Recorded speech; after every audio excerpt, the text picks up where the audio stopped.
vamos a dar inicio.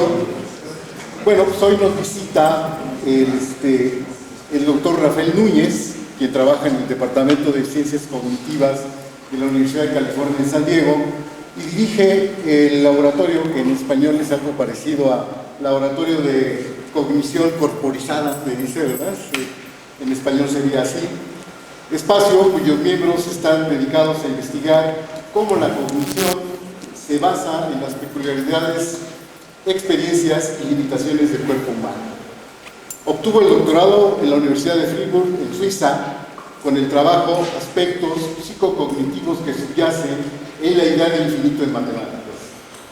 Uno de los libros que ha publicado, que en español sería ¿De dónde viene la matemática? Cómo la mente humana hace que las matemáticas se vuelvan realidad.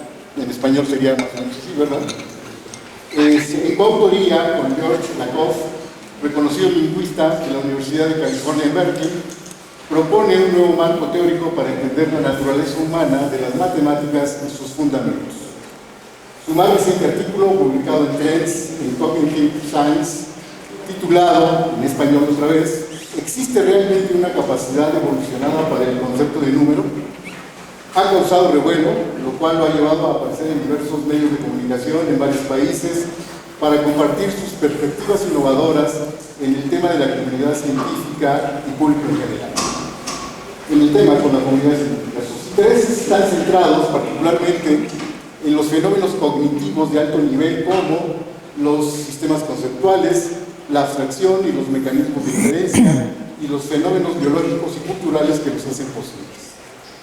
Su trabajo multidisciplinario lo ha llevado a abordar estos temas desde varias perspectivas interrelacionadas, como son cognición matemática, estudio empírico de gestos espontáneos, lingüística cognitiva, experimentos psicológicos, neuroimágenes.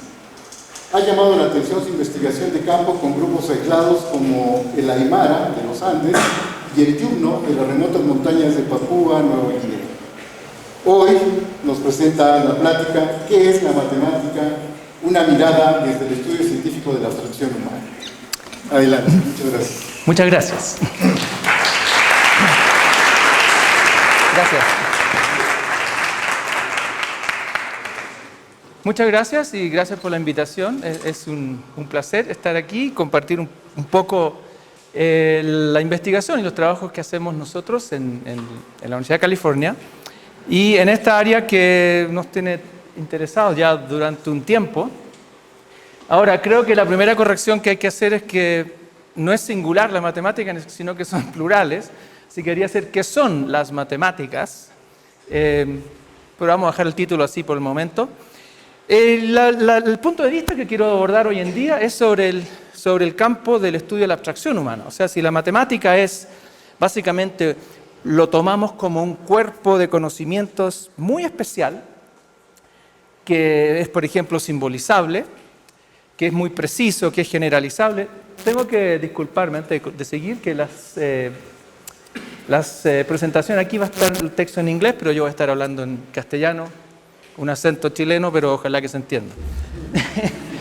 Y entonces es un cuerpo de conocimientos muy específico, distinto a otras formas de razonar y otros sistemas conceptuales humanos por estas características que estoy mostrando acá.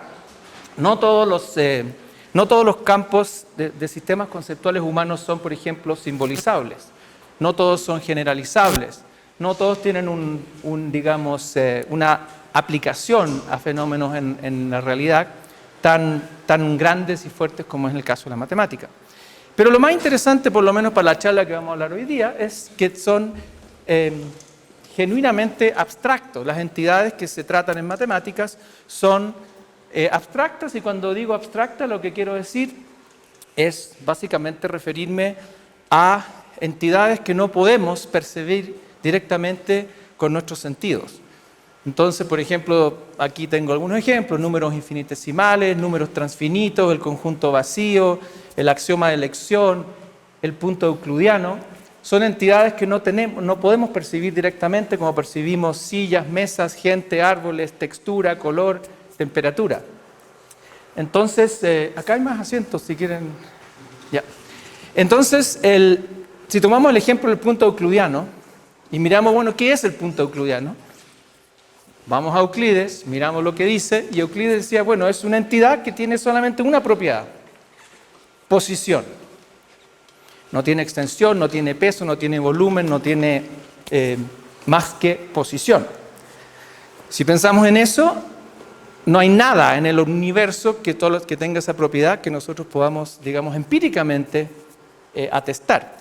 Entonces podemos imaginar que este punto aquí en la esquina de la mesa es un punto euclidiano, pero si lo vamos a mirar con un microscopio, no vamos a encontrar un punto euclidiano en la punta de la mesa. Entonces, a lo que voy es que ese acto de imaginar que algo solo tiene posición y que no tiene extensión, que no puede ser percibido directamente con nuestros sentidos, no tenemos evolucionariamente hablando un cerebro que haya evolucionado para percibir cosas como por ejemplo el punto euclidiano, resulta entonces que el punto euclidiano es una idealización. Todos los cuerpos, todos los objetos que vemos en la naturaleza pueden tener posición, cada uno de ustedes está en un lugar, yo estoy aquí conversando, el proyector o el cañón, como le dicen ustedes acá en México, está ahí, entonces le podemos decir, bueno, tienen posiciones, pero ahí a decir que no tienen extensión hay un paso que es imaginario, hay un paso que es abstracto, y eso entonces un paso que se idealiza, se trasciende a todas las propiedades y solo se deja posición. Bueno, ese acto necesita un idealizador, un ente que abstrae. Entonces lo que nosotros estamos interesados es en estudiar ese proceso. ¿Qué es lo que se requiere para abstraer de tal forma en el cual el ente que estamos hablando aquí, por ejemplo el punto euclidiano, lo mismo podríamos decir del conjunto vacío, cosas así, nosotros no percibimos conjuntos vacíos, tenemos que abstraerlo.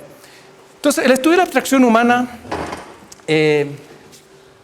genera, digamos, muchas preguntas, pero lo que resulta es que la matemática además tiene otras propiedades interesantes que no necesariamente están presentes en otros cuerpos de conocimientos humanos. Por ejemplo, tiene muchas propiedades que parecen como inicialmente extrañas. Por ejemplo, ¿por qué la multiplicación de números negativos arroja un resultado positivo? Entonces, bueno, uno aprende esas cosas, se las enseñan, es más o menos simple la regla, pero la razón del por qué no es algo que uno encuentre inmediatamente en la naturaleza o en algún fenómeno natural. Lo mismo, por ejemplo, por qué el conjunto vacío es un subconjunto de cada conjunto. O sea, ¿qué es lo que sucede? O por último, el cero factorial, ¿por qué es igual a 1? Entonces esas son cosas que son aparentemente extrañas para quien está aprendiendo, digamos, pero si uno lo analiza como sistema conceptual, también tienen un grado de arbitrariedad que no es fundamentado, digamos, con fenómenos físicos o fenómenos que podamos percibir directamente, nuevamente, con nuestros sentidos. Entonces, hay un acto de convenciones, hay restricciones lógicas, y esas que forman parte, entonces, del sistema conceptual abstracto y que nos interesa estudiar. Normalmente, entonces, estas preguntas como las que hacíamos recién, ¿por qué el cero factorial es igual a 1? ¿Por qué el conjunto vacío es un subconjunto de cada conjunto? Son normalmente en matemáticas caracterizados ya sea por definiciones formales como 0 factorial es igual a 1 o con axiomas. Por ejemplo, si necesitamos el infinito en teoría de conjuntos, bueno, tenemos ahí un axioma de infinito que me dice, listo, ahora ya existen, lo acabo de, pum, le puse el axioma. O reglas o algoritmos como multiplicar números negativos, en fin. Entonces, las respuestas a esas preguntas normalmente vienen entonces dadas por, ya sean definiciones formales que tienen un carácter más o menos dogmático en el sentido que estoy describiendo. Pero lo importante para nosotros, desde el punto de vista del pensamiento humano y la abstracción humana, el validar algo por una acción dogmática, digamos, o alguna prueba formal, puede caracterizar o determinar que algo, por ejemplo, es verdad, pero no necesariamente por qué es verdad. ¿Y por qué en el sentido ahora del razonamiento humano, digamos, más fisiopsicológico, si ustedes quieren? Para darle un ejemplo más o menos de lo que quiero decir, quiero citar aquí a Benjamin Peirce, un matemático de Harvard a fines del siglo XIX, cuando estaba enseñando la famosa fórmula de Euler. E elevado a pi multiplicado por i, entonces más 1 igual a 0, que suena como medio como extraño. Pero bueno, él lo estaba enseñando y dijo, señores, en esa época solo los hombres estudiaban, las mujeres no estudiaban esto. Entonces, esto es claramente, ciertamente verdad, es absolutamente paradójico, no podemos entenderlo y no sabemos lo que significa, pero lo hemos probado y por lo tanto sabemos que tiene que ser verdad. Entonces, eso más o menos es lo que yo quiero caracterizar aquí. Si queremos hacer matemática pura, no es problema. Tenemos las reglas de cómo lo vamos a proceder y podemos tener la certeza de que no crea, por ejemplo, contradicciones y cosas así, y podemos proceder con ello. El punto es que si queremos interesarnos a cómo funciona el cerebro humano, cómo funcionan los sistemas lingüísticos, cómo funciona la interacción, el hacer sentido, tenemos que entender lo que es, o tratar de tener alguna teoría de qué significa esto. Y aquí entonces el abordaje es distinto, digamos, de lo que sea internamente puramente matemática y se tiene que entonces referir a formas de hacer sentido humanas que trascienden a lo matemático y tratar de ver si se puede tener alguna teoría que pueda entonces explicar estos fenómenos. Ahora, la pregunta entonces, ¿qué es matemática? Normalmente, si uno la mira en filosofía de la matemática, muchos matemáticos del siglo XIX, inicios del XX, se preguntaron estas cosas, por ejemplo, Richard Dedekind, Georg Cantor, David Hilbert, Henri Poincaré, Hermann Weyl, en fin, son grandes matemáticos que se preguntaban de dónde vienen, cómo funcionan, cuáles son los elementos más fundamentales, cómo la podemos caracterizar, en fin, o formalizar. Y el punto es que muchas de estas reflexiones están realizadas con lo que se llama, en psicología por lo menos, y en filosofía, introspección. Vale decir, cuando uno le pregunta, bueno, ¿cómo dormiste anoche? Uno llega y piensa, trata de agarrar algunas imágenes para decir cómo durmió. Y mira, dormí más o menos bien, o me desperté la mitad de la noche, en fin. Uno hace introspección del acto de haber dormido. O te gustó la película, entonces uno va y piensa en si le gustó o no la película. Entonces son acciones sobre el pensar de uno mismo. Entonces eso es más o menos lo que los matemáticos también decían. A ver, ¿qué es lo más simple en matemáticas? A ver, déjame pensar. Mira, para mí lo más simple es, yo creo, la idea de colección, entonces conjuntos. De ahí podemos construir el edificio. Para otros va a ser, mira, yo creo que lo más simple son las magnitudes y las cantidades. Y de ahí construimos el edificio. Entonces, todo eso es basado en introspección. Pero hoy en día sabemos que la introspección solo produce una fotografía, si ustedes quieren, muy limitada. Hay muchísimas cosas que nosotros hacemos que no tenemos idea por qué las hacemos, ni cómo las hace nuestro cerebro. Por ejemplo, yo hoy vi ahora, antes de entrar a esta sala, yo vi muchos de ustedes saludándose mutuamente, que se conocían. Si uno le pregunta, oye, ¿cómo sabes que esta persona es la que tú crees que es? Pero, ¿cómo? Obvio, si yo lo conozco. Entonces, pero ¿cómo sabes que es? A lo mejor no es. Pero no, yo sé que es. Pero entonces uno no tiene nada que decir, no puede introspectar de cómo el cerebro reconoce la cara y la memoria y todo para decir qué es. A lo mejor la persona tiene una enfermedad, se le hinchó la cara, a lo mejor viene una fiesta muy grande y tomó mucho y viene con... Entonces, pero igual lo reconoce uno. Entonces, esa introspección no está. Son cosas que trascienden a lo que podemos explicar. Lo que yo quiero decir ahora es que muchas de las cosas que estamos haciendo en el razonamiento y la abstracción no podemos hacer introspección de ellas porque son lo que llaman bajo el nivel de conciencia. Son automáticas, son rápidas, funcionan en unos pocos milisegundos y no sabemos, como individuo pensante, cómo funcionan porque forman por debajo de esas. Entonces, hay muchos de estos elementos que vamos a buscar un poco en esta presentación, que tienen estas propiedades y que quisiera compartirlas un poco con ustedes. Volviendo al estudio de la abstracción y de la idea de qué existe en matemática. ¿Existe el infinito? ¿No existe? Los varios infinitos, los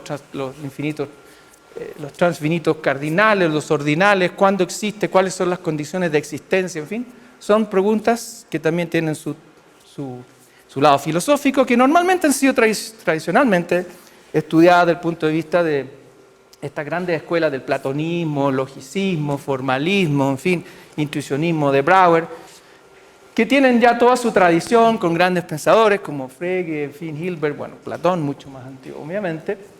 Pero lo importante es que, aunque se acuñan en grandes pensadores y filósofos del siglo XVII, algunos ya del XVI, pero hasta más o menos del XIX, son formas de pensar y de tratar de responder a la pregunta de qué es la abstracción, cuáles son las condiciones de existencia para un objeto matemático, sea este el conjunto vacío, sea lo que sea.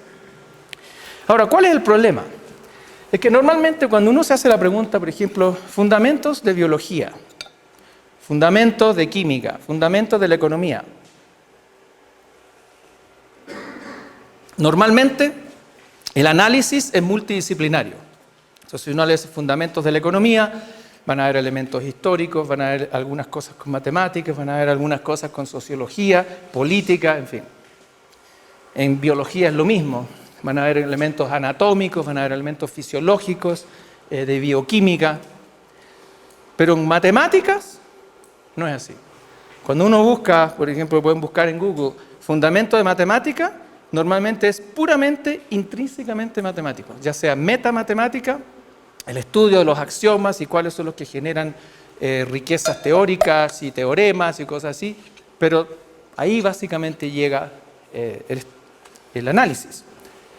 Entonces, ¿cuál es el problema? Que la filosofía que está detrás de estas preguntas es muy anticuada, desde el siglo XIX hasta, para decir máximo, y ya en el siglo XIX han estado pasando una serie de otras cosas, pero los filósofos han seguido básicamente hablando de cosas ya bien, estructuras rarísimas, que el fisicalismo y el nominalismo, ese me gusta a mí, el if-thenismo, o sea, ¿cómo se diría? El sí, ¿ah? Sí, entonces síismo. Y es verdad, es un enfoque, o sea, ustedes pueden mirar, hay publicaciones, gente hace tesis doctorales y todo lo demás. Entonces es como buscarle la quinta o sexta o séptima pata al gato dentro de un enfoque que ya está sumamente intricado. Entonces, ¿qué sucede? Es que desde el siglo XIX a esta parte han habido muchísimos avances en tratar de entender qué es lo humano, qué es el pensamiento humano, desde Darwin, digamos, que ya a mitad del siglo XIX pone el ser humano y su inteligencia y su cerebro y su... en ese minuto no se sabía todavía cuál es la teoría de los genes, pero lo pone en la red de lo que existe en los animales vivos. Es parte de eso, es parte de ser un grano de arroz, es parte de todo ese proceso. Y bueno, y muchos otros grandes pensadores, antropólogos, lingüistas que han investigado variaciones lingüísticas en distintos lugares del mundo, en fin. Todo esto, que ya lleva más de 100 o 150 años, hasta ahí Ramón y Cajal, que es el primer fisiólogo que descubre las neuronas y que dice, mira, el cerebro tiene células específicas que son solo del sistema nervioso, no se encuentran en ningún otro lugar del organismo de los vertebrados, por ejemplo.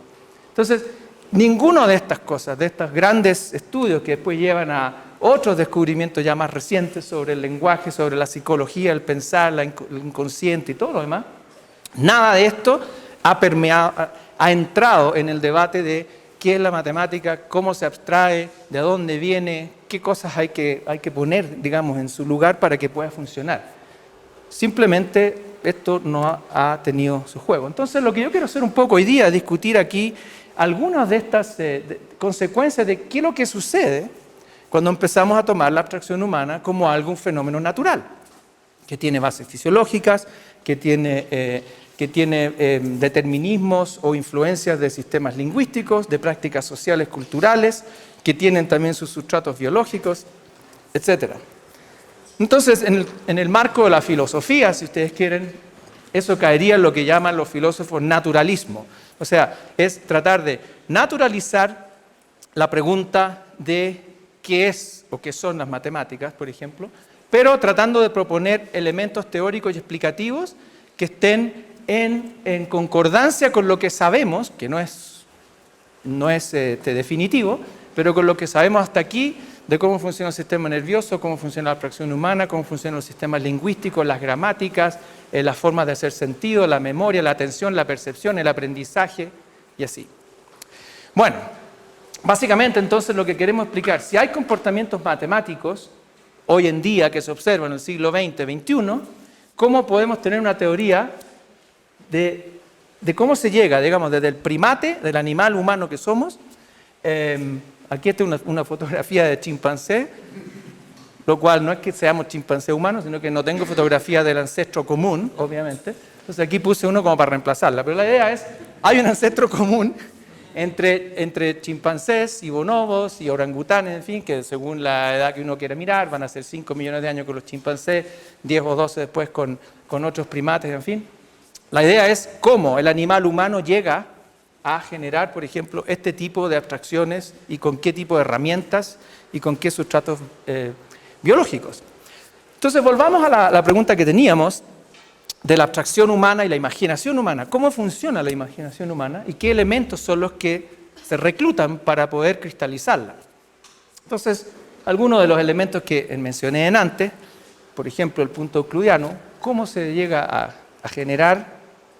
Y la otra pregunta es algo que todos los humanos en forma inmediata van a captar. Como nos vamos a dar cuenta un rato más en alguna cosa, eso es, por todos los que ustedes que hacen clase se van a dar cuenta que no es así. Uno requiere un gran esfuerzo de tener que enseñar estos procesos, y lo más importante es que casi todo lo que se hace en matemáticas pasa por el escrito. Y el lenguaje escrito es, entre comillas, algo que hemos inventado, es un instrumento en la historia de la humanidad. Si la especie tiene más o menos 180.000, 200.000 años, el lenguaje no se sabe realmente, el lenguaje hablado no se sabe realmente cuándo surge. Hay algunas teorías que proponen más o menos unos 50, 60, 70, 80.000 años atrás, por lo menos, con gramática, morfología, sintaxis, pero como no tenemos a ciencia cierta, digamos, una fecha. Pero lo que sí sabemos es que la escritura es un accidente en este proceso que solo surge en algunas culturas del mundo, en China, en Mesoamérica un poco, en Babilonia ciertamente, y para de contar. Quizás hay un debate si Egipto también fue independiente o no, pero hasta ahí, o sea, todas las lenguas de Australia, todas las lenguas amerindias, con la excepción que decía yo, Mesoamérica, todas las bantú, idiomas bantú en África, ninguna de ellas generó jamás escritura. Por lo tanto, la escritura ya es una peculiaridad, un artefacto, una invención. Y la matemática surge a partir de ese accidente. O sea, tratar de pensar que el punto euclidiano es algo que puede ser como evolutivamente intuitivo para los humanos es como un poquito estirar el elástico. Bueno, entonces vamos a tratar de mirar. Aquí voy a dar un ejemplito nomás de lo que quiero decir con la abstracción, ahora ya no solamente reflexiva en el sentido puramente mental, sino que aquí vamos a ver que la abstracción además incorpora acciones corporales. O sea, el enactivar o enactar, creo que se dice, abstracción no es solamente un acto mental, la mente en sí misma, así en el aire, realmente no existe. Las actividades mentales están ancladas entonces en procesos fisiológicos, corporales, y aquí les voy a dar un pequeño ejemplo. Bueno, esto es un extracto muy breve de televisión, está en inglés, pero yo lo voy a traducir rápidamente y voy a apuntar a los elementos que son interesantes para esta plática. A ver si sale el audio. Aquí está diciendo, parece que yo soy disléxico, parece que soy yo. ¿Qué significa lo que acabo de encontrar aquí? Dice. Y va a leer esto. Dice, ayudando a los residentes hoy día a acordarse del el ayer del mañana.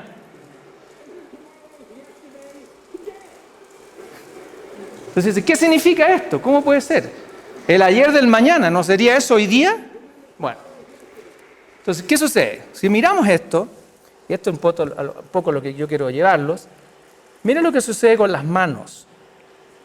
Él lee esta oración, ayudándole a los residentes de hoy día. Esto supongo es como para, ¿cómo se llama? Un home, para ancianos, un asilo, eso. Entonces, es como una publicidad para un asilo de ancianos, y donde dice que se le ayuda a los residentes de hoy a acordarse del ayer del mañana. Entonces él como que se ríe de esto y dice, ¿qué significa esto? Pero miren lo que sucede cuando dice esto. Entonces dice, el ayer del mañana. Bueno, cuando empieza eso, las manos están absolutamente en reposo y él va a decir ahora el ayer del mañana. Entonces dice, empieza para decir, wouldn't that be today? ¿No sería eso hoy? El ayer del mañana. ¿No sería eso hoy? Entonces miren lo que sucede. Va a decir, ¿no sería eso hoy? Esa forma vocal ahora ya es la posición para decir wouldn't that. ¿Okay? Pero empiezan a mirar gradualmente, las manos se empiezan a separar en ese momento. Cada uno de estos son de duración de más o menos estos frames, son de 40 milisegundos más o menos. Entonces ahora dice, wouldn't that be today? Entonces, wouldn't that, ahora la mano derecha se perfila más y el dedo índice empieza a salir. Y todavía no termina de decir wouldn't. Y ahí empieza a decir wouldn't that, ahí va a decir la B. Wouldn't that be today? No sería eso. Pero ahora ya tiene la mano perfilada con una rotación de muñeca y el índice bien perfilado. Y todavía no termina de decir lo que está diciendo. Y wouldn't that be, no sería eso today. Hoy. Ahora, si uno lo mira fisiológicamente hablando, aquí hay un universo de cosas ocurriendo en el cerebro. Tiene que coordinar todos los músculos, todas las articulaciones que se van rotando, las formas vocales, procesos como coordinar gramática, coordinar sentido, coordinar todo el equipo lexical, todas las palabras que va, y además apuntar a lugares que supuestamente no son arbitrarios. Entonces aquí él está apuntando a algo aquí. La pregunta es, ¿qué hay ahí? A lo mejor hay una mancha, un poco de guacamole que se le cayó al... No, esto es abstracción pura. Este es el ahora, en esta producción que duró más o menos 1500, 1300 milisegundos, ahí está ahora, en ese minuto. Y después esto lo va a contrastar con, entonces, ¿no sería eso hoy día? Y ahí repite después la frase, dice, el ayer del mañana, tomorrow, y ahora apunta hacia adelante, algo que está frente en el espacio sagital, frente. Tomorrow, ahí está diciendo la palabra oro, tomorrow con la acentuación y today de nuevo, acá. Bueno, ¿por qué les quiero mostrar esto? Es para decir que este acto es un acto de abstracción.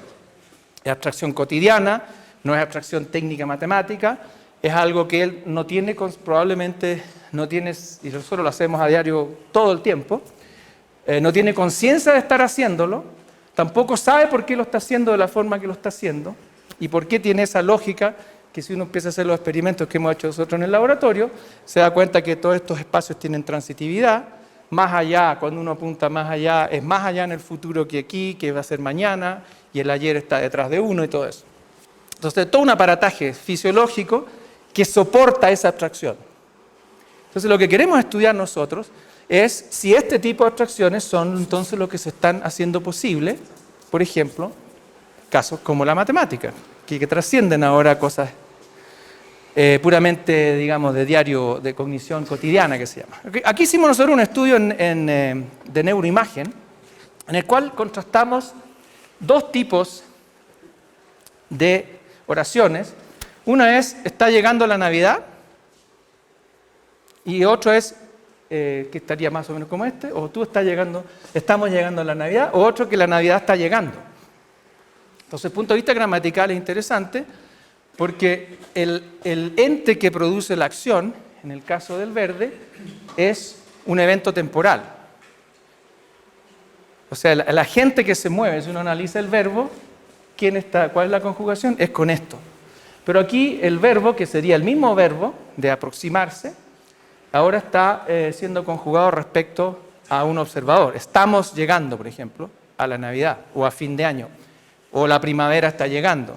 Esas son dos formulaciones que son gramaticalmente distintas, pero nosotros quisimos ver si, en términos, aunque semánticamente más o menos tienen el mismo significado, la Navidad todavía no ha ocurrido, ha de ocurrir, por ejemplo, pero tienen una diferencia gramatical que es importante. Entonces nosotros quisimos ver qué sucede en el cerebro humano cuando, por ejemplo, nosotros ponemos a participantes en el escáner, que es completamente oscuro, no tiene ni una luz, es completamente negro, a escuchar estas, así varias, miles de estas, la Navidad, la primavera, llega, en fin, todas esas cosas, y quisimos ver qué sucedía.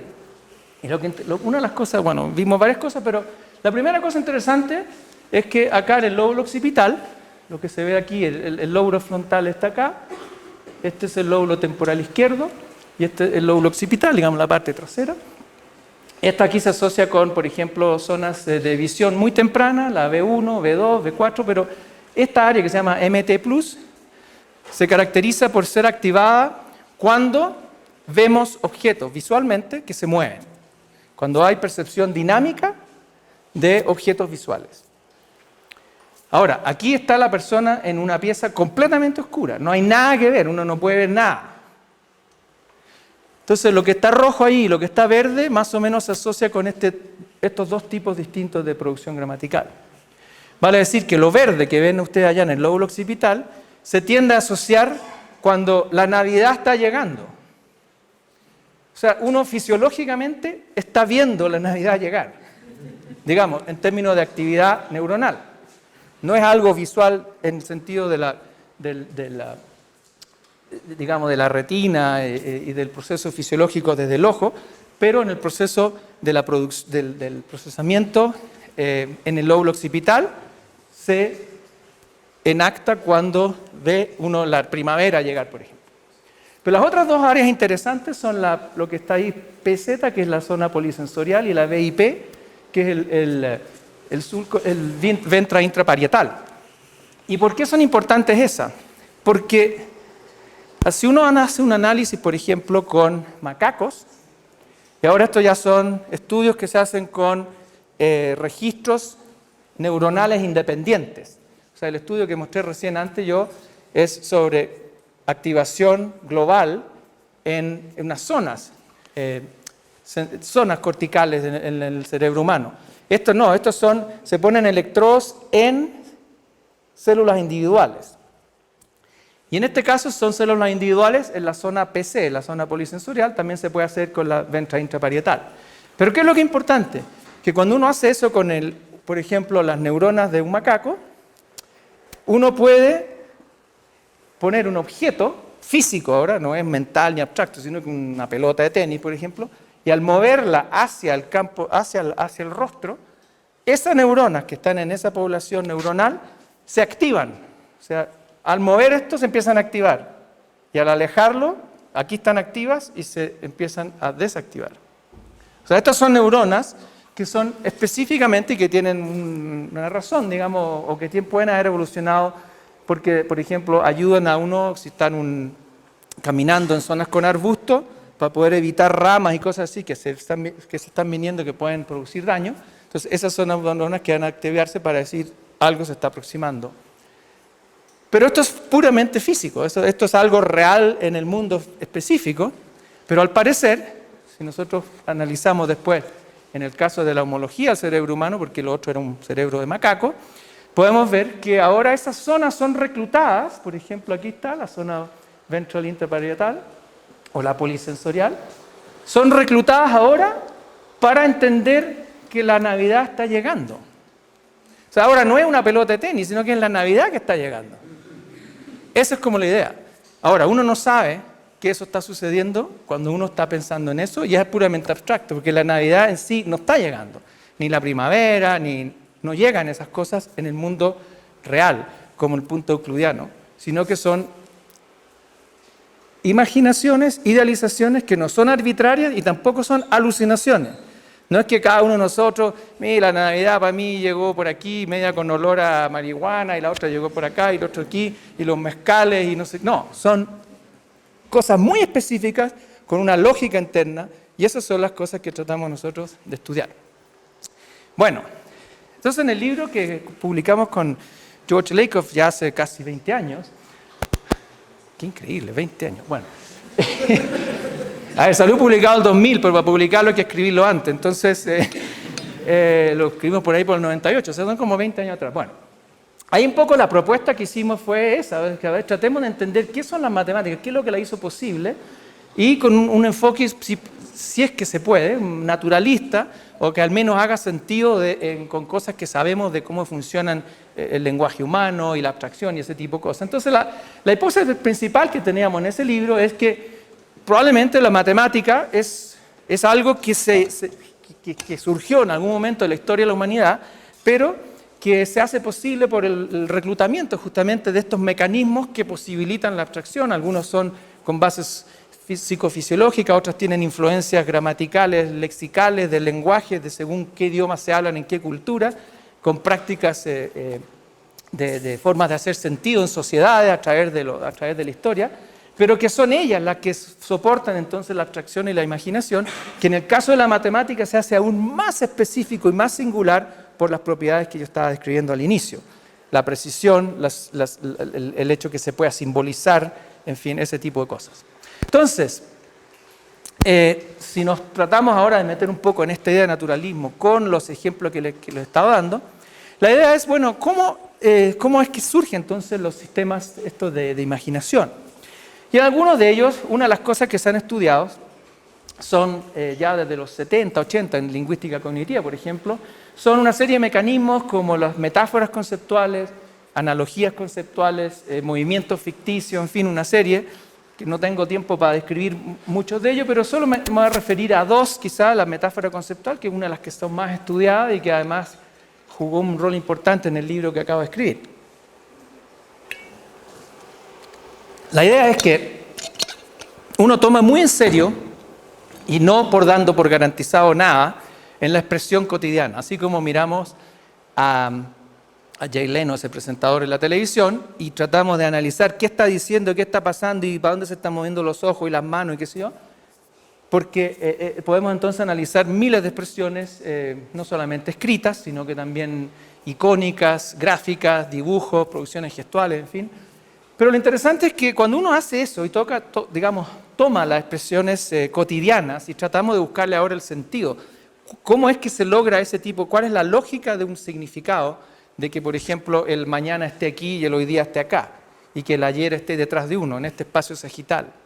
Y tiene propiedades transitivas, tiene o no tiene, en fin, todo eso se puede estudiar. Lo importante en el caso de la metáfora conceptual es que normalmente las expresiones están siempre refiriéndose a una concepción de algo en términos de otra cosa. Entonces, esa persona es muy fría. Bueno, a ver, ¿qué temperatura tiene? No es la inferencia correcta, es que se está pensando en frío, pero que es una experiencia térmica, pero con unas propiedades que se aluden a otro fenómeno, que es, por ejemplo, carencia o presencia de afectividad. O el caso del tiempo. Mañana o hace mucho tiempo atrás, cuando yo era niño, a lo mejor uno apunta hacia atrás de uno. Entonces ahí está produciendo algo, eventos que ya ocurrieron, están por detrás del espacio morfofisiológico, de la anatomía humana. Entonces siempre se está refiriendo a otra cosa y esa es una de las propiedades que se pueden observar. Y la idea en esta teoría es que fue muy estudiada por Leigh Griffin Johnson ya en los años 80, es que el tipo de inferencia o de red inferencial está siendo estructurada, por ejemplo acá lo que aparece en rojo se llama como el dominio origen, y lo que aparece ahí un poco medio naranja, café, amarillo, no sé qué color, no sé, ¿qué color es ese? No sé, bueno. Ese sería entonces el dominio de lo que se llama el dominio objetivo. Entonces, por ejemplo, si estamos hablando de futuro o de espacios temporales, entonces los espacios temporales van a reclutar la organización inferencial de un espacio puramente espacial, donde cosas están delante de uno, detrás de uno, más cerca de uno, en fin, y que la red de esas inferencias que están aquí, a través de ciertas proyecciones específicas, se reclutan y se reusan ahora en esto con otros fines.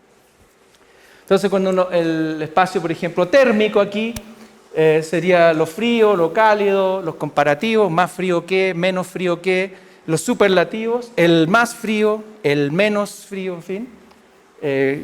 Entonces, todas estas relaciones de transitividad, de propiedades térmicas, a través de un mapeo con afectividad ahora, que es otro dominio, son reclutadas. Entonces aquí la persona más fría, la persona más cálida, esta persona es más fría que esta otra, esta es más cálida que esta, en fin, o esta persona era mucho más fría la semana anterior que lo que es ahora, en fin. Pero todo ahora en un razonamiento puramente abstracto en el dominio de la afectividad. Entonces eso es un poco la base teórica de eso. Voy a saltar estas para fines del tiempo, hice un pequeño análisis de cómo sucede con lo temporal. Lo importante es que la verdad en estos mapeos, bueno, pero ¿es verdad? ¿Es realmente verdad que el futuro está delante de uno? No. O sea, yo estoy ahora así, el futuro estaría aquí, pero si me pongo a caminar para acá, el futuro de aquí se me va para acá. Entonces estoy así y esto se va moviendo egocéntricamente y entonces esas son las propiedades que uno trata de estudiar. Por ejemplo, qué es lo que hace el cerebro para mantener todas las relaciones del espacio egocéntrico a disposición. Entonces, en el caso, por ejemplo, para decirles, la recta numérica, que hoy en día se puede enseñar en forma muy simple a los niños, a veces uno va a las salas de aula ya en grados muy tempranos, uno puede ver dibujos de este tipo, una ranita, un sapito, un conejito saltando para allá, para acá, con los números, en fin. Aquí hay un mundo de mapeos, que voy a mostrar enseguida, no surgieron tan simplemente. Hubo un proceso histórico lento y muy tardío. Hasta el siglo XVII no existía recta numérica. Entonces, y la puesta en marcha no fue tan simple. Pero hoy en día ya, así como los niños pueden usar un teléfono celular sin muchas explicaciones y en poco tiempo pasan a los padres en el conocimiento de cómo se usa, este tipo de cosas en la abstracción humana también tiene este tipo de propiedades. ¿Pero qué está pasando aquí? Bueno, aquí hay un mapeo más o menos de ese tipo, donde los números, las cantidades, los cuantificadores con precisión, como es el 8, el 10, que son precisos y exactos, a diferencia de muchos o algunos, que también son cuantificadores, pero no tienen la misma precisión. Entonces, los cuantificadores de precisión no son espaciales. Pero una vez que se espacializan a través de mapeos de este tipo, que decimos, mira, vamos a tener un espacio que puede tener una cierta métrica, y ahora las cantidades y los cuantificadores con precisión van a tener cierta representación ahora externa, en un papel, en la arena, en un muro, en la nieve, fuera ahora del razonamiento puro, digamos, a través del lenguaje. Y entonces lo que tenemos es un instrumento que está reclutando parte de estas propiedades y bueno, hay otras más. Lo importante es que una vez que uno tiene eso, después ahora empieza a razonar sobre esto. Y esto permite después, bueno, desarrollo de cosas como el cálculo, ecuaciones diferenciales, en fin. El punto es que la metáfora conceptual, entonces, es uno de los grandes mecanismos que se estudian en este tipo de cosas para ver cómo se genera algo que es puramente abstracto, que tiene como una vida independiente. El movimiento ficticio es otro. Esto se debe a los estudios de Len Talmy y otra gente en lingüística cognitiva. Lo importante es que esto nos permite a nosotros concebir, nuevamente, de forma puramente idealizada y abstracta, concebir realidades estáticas como si tuvieran movimiento. Entonces podemos describir la costa de México como yendo desde Baja California y después va y después se mete por el Golfo y no sé qué y sigue después hasta abajo y que Guatemala, en fin. O podemos describir el Ecuador como pasando por el Amazonas y después se cae al agua o se va por el Atlántico, reemerge en África y así. Y todos los verbos y las explicaciones son dinámicas de una cosa que ni siquiera existe. Uno no puede ver el Ecuador, así, a dónde está. Uno puede ponerle marquitas si quiere, pero eso no es el Ecuador. Entonces, ese fenómeno es muy interesante porque existe también cotidianamente, somos muy buenos para ello. Tenemos todo un aparataje también fisiológico que sustenta este tipo de abstracción. Los niños lo usan muy tempranamente y nos ayuda a describir cosas que sería muy difícil describir sin ella. Entonces, uno puede decir, mira, la reja se detiene cuando llega al río.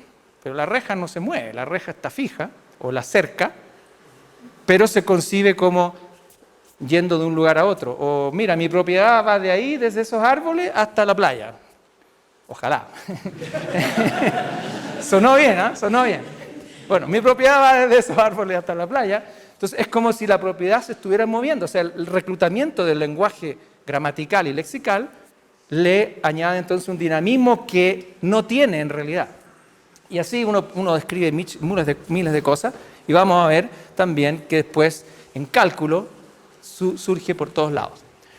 Entonces estos fenómenos que les estoy describiendo de psicología cognitiva, bueno, más bien de lingüística cognitiva, de neurociencia cognitiva, se pueden estudiar con experimentos, con estudios de psicogestuales, neuroimagen, en fin, no solamente con estudios puramente lingüísticos, que fue lo que habíamos hecho nosotros en ese libro con Lakoff hace 20 años, sino que ahora ya podemos, digamos, triangular los avances y las teorías que vamos desarrollando con estudios en muchas otras formas.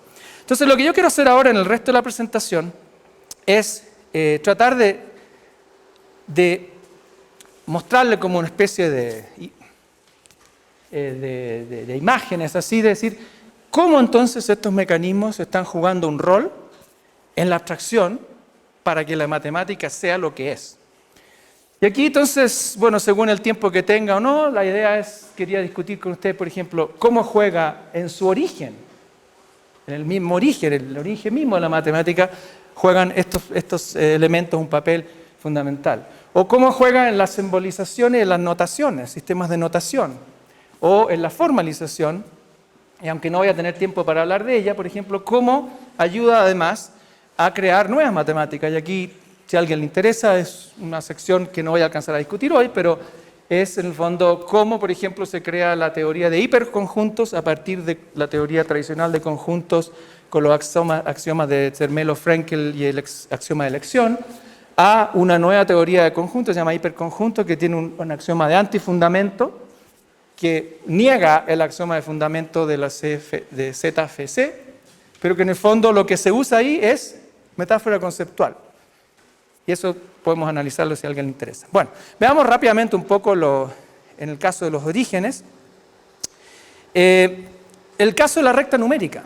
Decíamos, hoy en día aparece por todos lados, es algo como obvio, pero en realidad el mapear espacio con cantidad exacta, con espacio, no es algo que surja así en forma natural, a pesar de lo que hayan dicho algunos científicos en neurociencia que postulaban la existencia de una especie de recta numérica ya casi localizada en el lóbulo intraparietal, que es una zona muy conocida por procesar, por ejemplo, cálculo aritmético. Si uno se daña esa área, por ejemplo, quedaría afectado para procesamientos aritméticos de cálculos.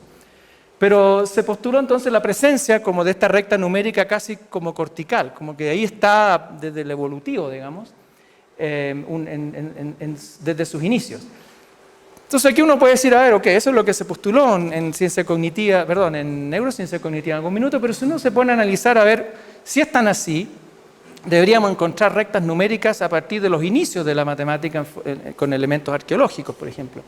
Y si nos vamos a mirar agarrando una de las culturas para poner el test de la hipótesis bien alta, digamos, o sea, no nos vamos a ir al lugar donde no hay escritura, vamos a ir a donde se evolucionó lo máximo culturalmente. Si uno va a Babilonia, encuentra que hay, por ejemplo, 500.000 de tabletas que son publicadas hoy en día, de las cuales 5.000 de ellas tienen algún contenido matemático, el resto son contratos, son otro tipo de cosas, de tipo legal a veces. 50 solamente de ellas tienen diagramas, y ninguna de ellas, ni una, tiene una línea, una recta numérica. Entonces, bueno, si a alguien le interesa puede ver las publicaciones. Aparecen a veces tabletas como esta, donde hay como un grabado así de un cuadrado, algunas diagonales. Esto es del segundo milenio antes de nuestra era, y unos números. Pero los números no son, digamos, posición en el espacio, reflejan probablemente magnitud de otro tipo de cosas.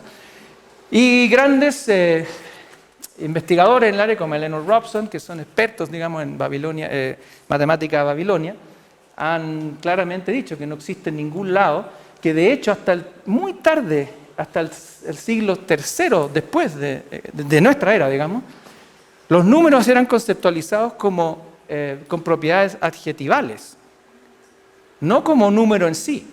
Entonces es como decir 3 yardas o esta es una mesa de medio metro o algo así, es una mesa de plástico, es una mesa de madera, es una mesa de fierro, es una mesa de medio metro. Propiedad de la mesa, pero el número en sí, hasta el siglo III más o menos. Entonces decir algo como el 5 es un número primo, eso no existe, porque primo la mesa, la vaca, el pasto, no, o sea, tiene que... esa abstracción no había sido consolidada. Entonces uno dice, bueno, pero ¿cuánto se demoró entonces la recta numérica? ¿Cómo? Eso es lo que han postulado algunos. Bueno, Eleanor Robson discute que eso no es así. O sea, caracteriza lo que hoy en día nosotros concebimos como raíz de 2. Claro. Exacto. Exactamente. Claro, lo que pasa es que es muy complicado a veces.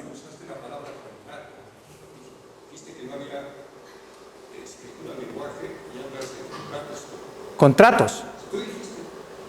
Ah, claro. Claro, hay cosas legales de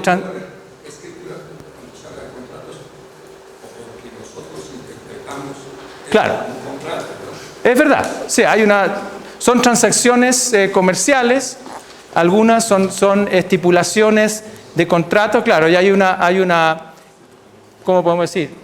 Interpretación temporal de hoy, anacrónica de lo que se estaba haciendo en esos momentos. Eso es cierto.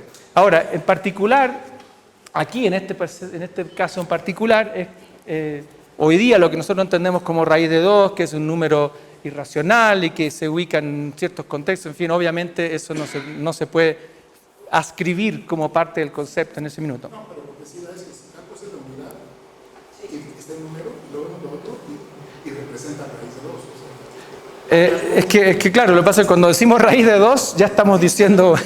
Pero la aproximación que hacen correspondería a eso. Correspondería, exactamente. Ahora, en términos de la discusión que tenemos, si es esto una recta numérica o no, ese es el punto.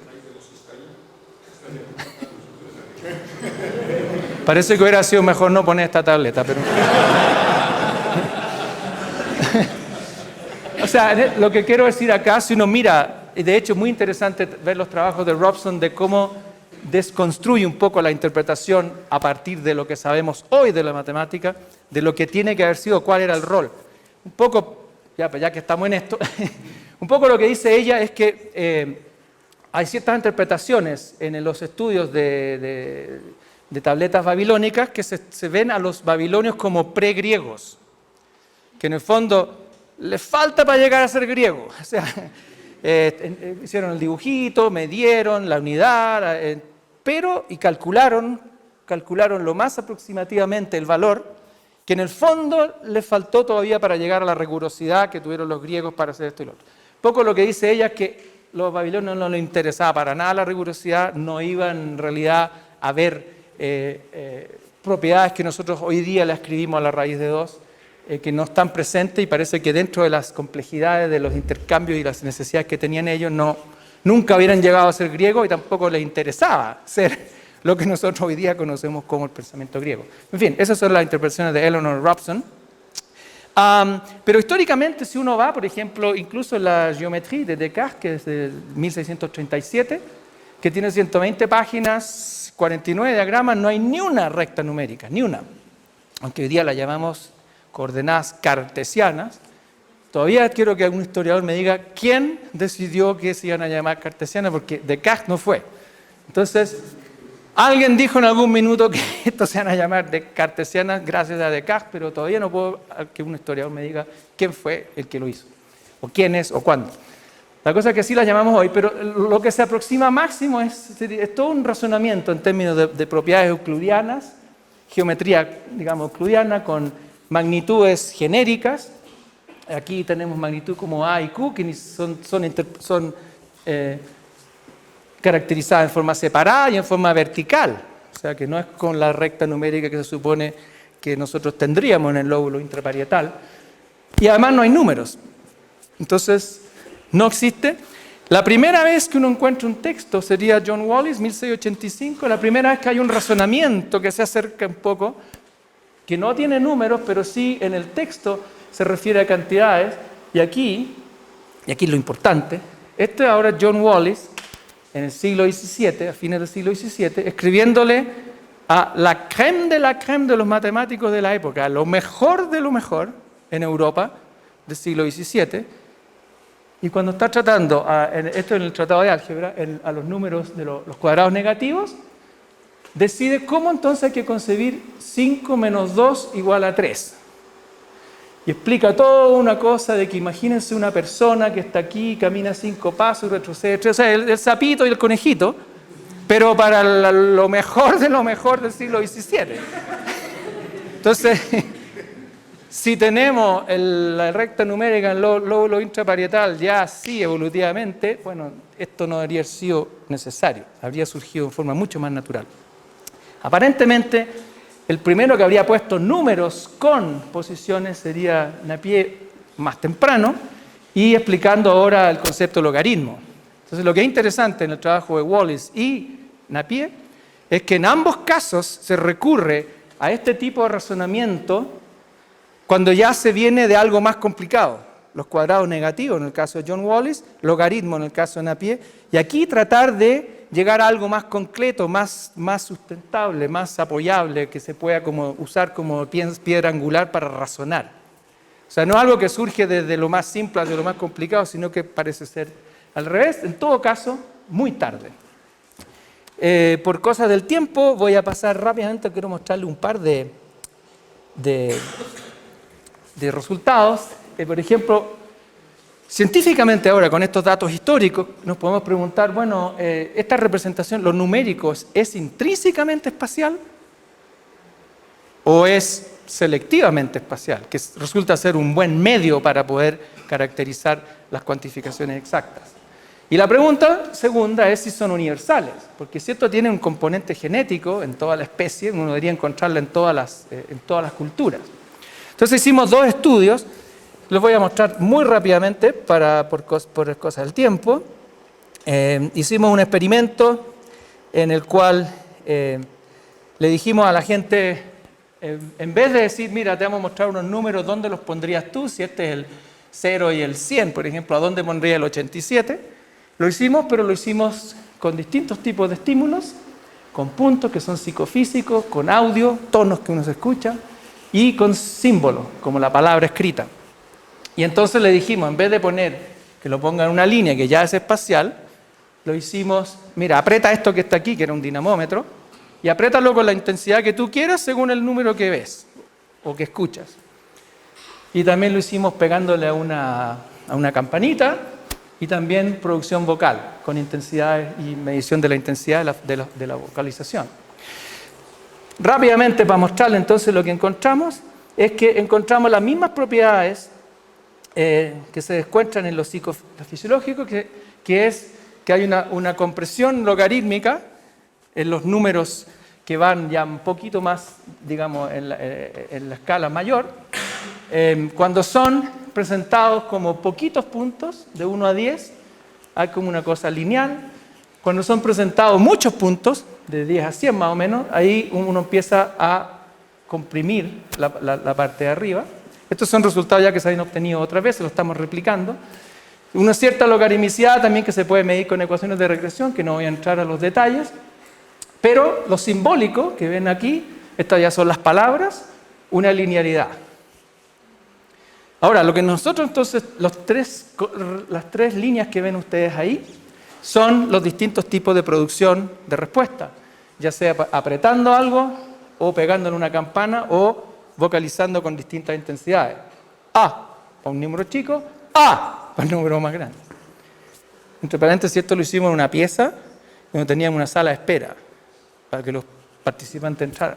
Y algunos entraban ahí y escuchaban al otro diciendo, como los números son presentados en forma aleatoria, entonces lo que se escuchara era A, A, A, A, A, A, A, A. Y algunos salieron corriendo. Y otros se quedaron. Entonces ahí tuvimos que cambiar un poco el experimento para no tener datos sucios. Metafórica y literalmente hablando. Bueno, entonces lo interesante aquí es que la compresión de no linearidad la encontramos en todas estas presentaciones no simbólicas, puntos, tonos y qué sé yo, pero cuando son simbólicas, siempre una especie de linearidad sobre el... Entonces, aquí lo que nos quiere decir un poco esto es que los números no tienen que ser representados así, de forma inmediata, automática, espacialmente. También lo podemos hacer con otras formas de procesamiento, pero que obviamente el espacio y lo simbólico, que es por definición cultural y convencional, que ellas entonces adquieren la linearidad que es tan característica y tan útil, digamos, para el tipo de pensamiento que necesitamos, digamos, para hacer. La otra investigación que nosotros quisimos ver fue ver si esto es universal. Entonces nosotros fuimos a Papúa Nueva Guinea, pues estábamos haciendo otro estudio sobre conceptos temporales, un grupo muy aislado, no tiene la electricidad ni caminos, hay que llegar ahí con mochila, escalando, 2 o 3 días caminando, en fin. Esto para decir que hay un sistema numérico, o sea, tienen un sistema numérico, tienen numerales que son posiciones corporales. Esto descrito por hombres antropólogos preguntándole a hombres participantes. Entonces obviamente aparecen testículos y pene, en fin, pero no sabemos cuáles son los numerales femeninos porque nadie ha hecho esa investigación. En fin, no es el caso exclusivo de esto, siempre sucede mucho en antropología. El punto es que nosotros tratamos de, por ejemplo, presentar puntos y ver dónde, si le damos los puntos de ancla, digamos, de anclaje, ¿dónde los ubican? Entonces los controles, por ejemplo, claro, si uno le da 3, nosotros pusimos de 1 a 10, si uno le da 3 más o menos por ahí, 8 más o menos por aquí, 10 sería ahí, en fin. Ahí está el 6, Este sería un miembro de la comunidad Yumno que tiene algún tipo de grado de escolarización, que aparentemente usa el segmento para captar la métrica, digamos, que distingue las cantidades exactas acá.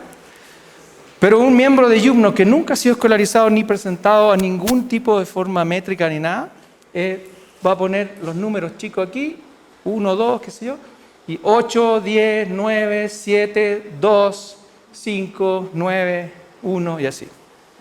O sea, carencia de uso del espacio del segmento para... Entonces, ¿hay un mapeo? Lo hay, pero no es un mapeo con métrica y con una función de distancia que sería necesaria para poder pensar en la línea numérica. Ahora, lo último que quiero decir ya para cerrar, porque supongo que tenemos que terminar, es, básicamente, si nos vamos... Bueno, esto fue todo, lo hicimos un estudio caracterizando después el tipo de respuestas. Aquí se puede ver que, por ejemplo, no hay ni una frecuencia en el caso de los Yumno no educados que usen el segmento. O sea, no es algo natural para humanos hacer sentido de cuantificación extracta en un espacio inmediatamente. Y esto sería como el uso de, digamos, alguien que ha asistido a la escuela. En eso después ajustamos algunas curvas para que, en fin, son realmente un pensamiento de tipo polar, o sea, son 2 categorías. Pero lo que quiero ahora, básicamente con ello quizás cerrar, y si a alguien le interesa, pues podemos discutir esos otros 2, es hasta qué punto los símbolos juegan un rol fundamental hoy en día en la matemática moderna. Entonces, simplemente, y esto es algo que estamos empezando a estudiar con Montserrat y otros colegas en California y acá, es los símbolos, entre ellos el igual. Y el igual es muy interesante porque el igual, hoy en día en la matemática moderna, es un concepto polisémico, o sea, significa que tiene muchos significados, pero el símbolo es el mismo. Entonces, alguien que hace matemática tiene que saber de qué igual estamos hablando. Entonces, si uno analiza nuevamente históricamente, y uno se va un par de siglos atrás, por ejemplo, este es un texto de Flood, siglo XVI, XVII, si uno analiza lo que se escribió, y de hecho esto es justamente también lo que se observan en tabletas babilónicas, en mayas, escrituras, en fin, es que lo que hay son palabras. O incluso si uno analiza, por ejemplo, las fórmulas de Galileo, escritas en latín o en italiano antiguo, dicen cosas. Y esas cosas tienen propiedades gramaticales, propiedades lexicales que se pueden analizar. Entonces, si uno analiza qué es lo que dicen cosas, por ejemplo, como que 1 y 1 hacen 2. que es el verbo hacer. O que 1 y 2 entonces produce o hace emerger 3 o algo así. Entonces, uno podría imaginarse otro texto que dijera, y este número o esta cantidad la podemos descomponer en esto, esto y esto, por ejemplo, pensando en descomposición de números primos, por ejemplo. Entonces, descomponer, hacer, son conceptos distintos. Sin embargo, en los textos de hoy, de matemática, son traducidos con símbolos como el igual. Entonces, ¿qué sucede? Es que el símbolo del igual técnico que usamos hoy en día en matemáticas esconde el significado original que tuvo. No permite distinguir la propiedad y la riqueza semántica de esos conceptos. Entonces, uno puede ver muchas expresiones, por ejemplo, en matemática. A veces aquí el signo igual tiene un rol distinto de poner 1 más 1 igual 2. Y obviamente cuando uno está haciendo aritmética transfinita, este signo igual tiene otros. Uno necesita un aparataje semántico distinto de, por ejemplo, este o aquí que se requieren límites donde se supone que hay una cierta notación. Este igual sería como, por ejemplo, descomponer este número en estos factores primos, pero este igual es distinto de este igual, que aquí se está haciendo algo a partir de ciertas acciones, de poner cosas juntas, por ejemplo. Entonces, hasta el siglo XVI no había signo igual. Y cuando uno empieza a analizar toda la matemática que existió hace minutos, habían formas de razonar y hacer sentido usando metáforas, usando construcciones gramaticales, lexicales, en fin, pero que hoy en día, si analizamos cómo se transcriben esos textos, en fin, se pierde porque todos quedan escondidos bajo el mismo signo. Ahora, lo importante es que cognitivamente, para nuestro cerebro no existe la identidad pura, como tampoco existe el punto euclidiano. Nosotros necesitamos un aparataje que lo haga posible, pero eso sí, per se, la cognición, la identidad pura, absoluta, formal, digamos, no existe, sino que es una formalización a idealización. Quizás la forma más clara de ver eso es con el axioma de extensión en teoría de conjuntos. Porque el axioma de extensión es muy útil en teoría de conjuntos y lo que hace es simplemente prescribir que dos conjuntos van a ser idénticos si y solo si ellos tienen los mismos elementos. Entonces, ¿qué pasa con este axioma cognitivamente hablando? O sea, un conjunto está determinado únicamente por los miembros. ¿Qué sucede ahora respecto a la cognición cotidiana? Entonces, imaginemos que queremos caracterizar, por ejemplo, un conjunto que yo voy a llamar P, que es el conjunto de los países tales que tienen el lenguaje oficial alemán, francés, italiano y romanche. Entonces estoy pensando en idiomas y eso me tiene que delimitar, en el fondo, qué país tengo en mente. Y después tengo otro conjunto, que es el conjunto Q, que me dice que son aquellos conjuntos cuya moneda oficial es el franco suizo. Entonces, ambos dos conjuntos determinan un país que es Suiza. Entonces, según el axioma de extensión, P y Q son idénticos, pero cognitivamente no son.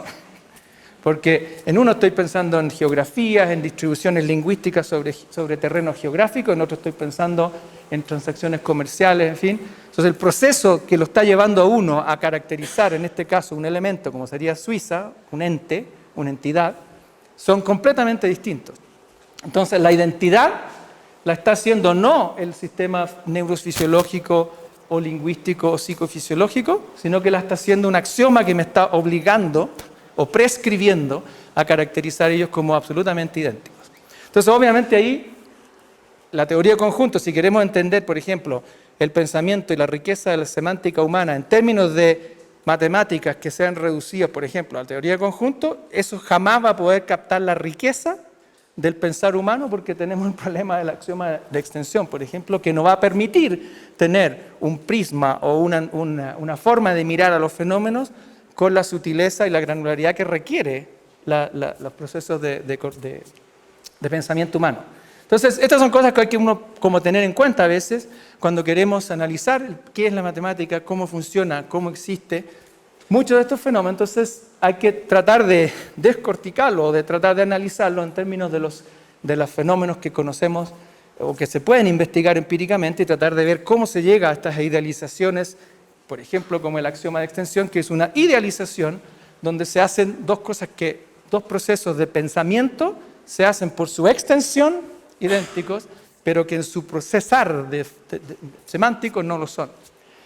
Bueno, tenía pensado entonces discutir, si es que a alguien le interesara en algún minuto, cosas con cálculo infinitesimal, de cómo se puede llegar, cómo la formalización de Weierstrass, Dedekind de fines del siglo XIX, que es estática, con cuantificadores universales y existenciales, que no caracterizan en ningún lado dentro de la propuesta dinámica y movimiento, pero que como en el lenguaje de los textos, y quizás cierro mostrándoles un video, el dinamismo persiste. Entonces tenemos que entender cómo todavía ese dinamismo existe, siendo que existe una formalización que supuestamente captura la riqueza y la generalización de todos los conceptos de continuidad y límite, por ejemplo.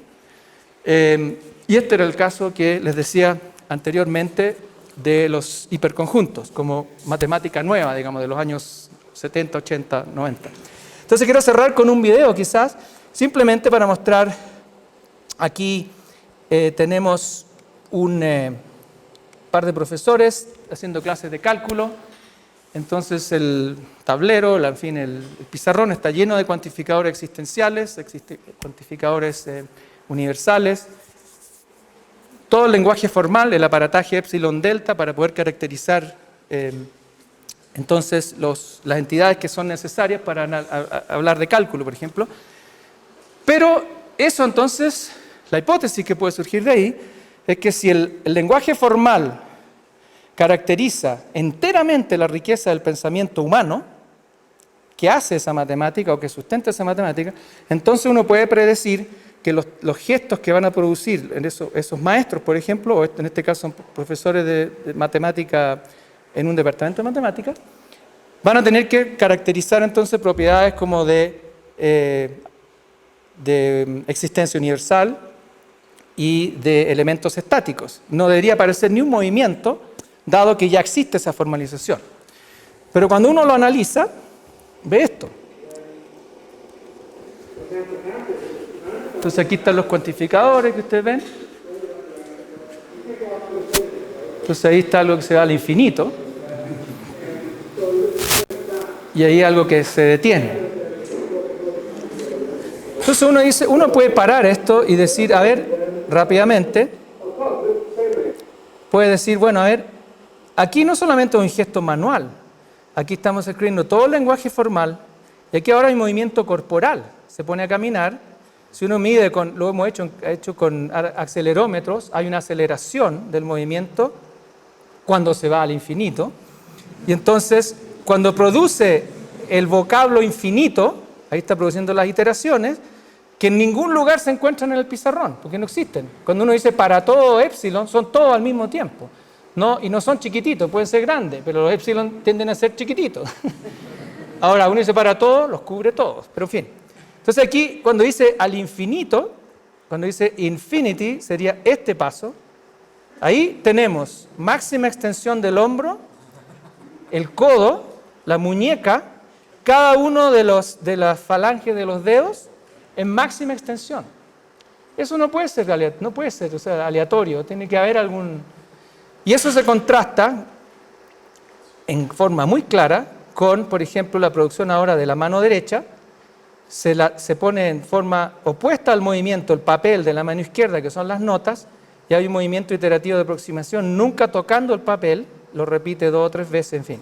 Ahora, esos movimientos no existen en la formalización, sin embargo son enactados, son parte de lo que se está proyectando como sentido. Entonces la pregunta es, ¿qué es lo que son? ¿Por qué existen? ¿Por qué continúa a existir si ya está toda la formalización? Ya lleva más de un siglo funcionando. ¿Por qué todavía Entonces, eso nosotros lo hicimos por experimentos, no solo en clases, en salas de aulas, sino que lo hicimos con matemáticos profesionales demostrando un teorema, que se lo puedo mostrar para que lo trabajen después ustedes, este teorema aquí, y nosotros le dijimos, ok, aquí tenemos un teorema, sea la función f estrictamente increasing, ¿cómo se dice? Creciente, gracias. de 0,1 a 0,1, entonces existe un número A en el intervalo 0,1 tal que f de A es A. Demuestren eso.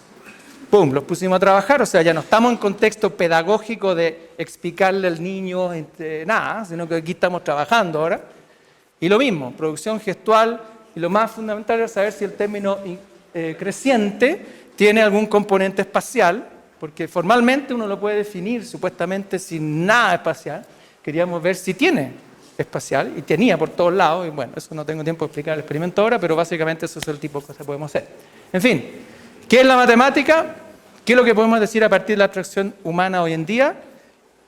Se puede ahora estudiar la abstracción humana desde el punto de vista de formas integrativas, de semántica, de producción gestual, movimientos oculares, verbalizaciones y razonamiento.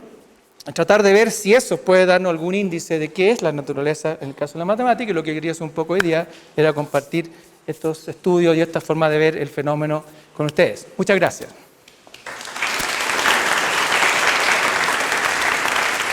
Gracias.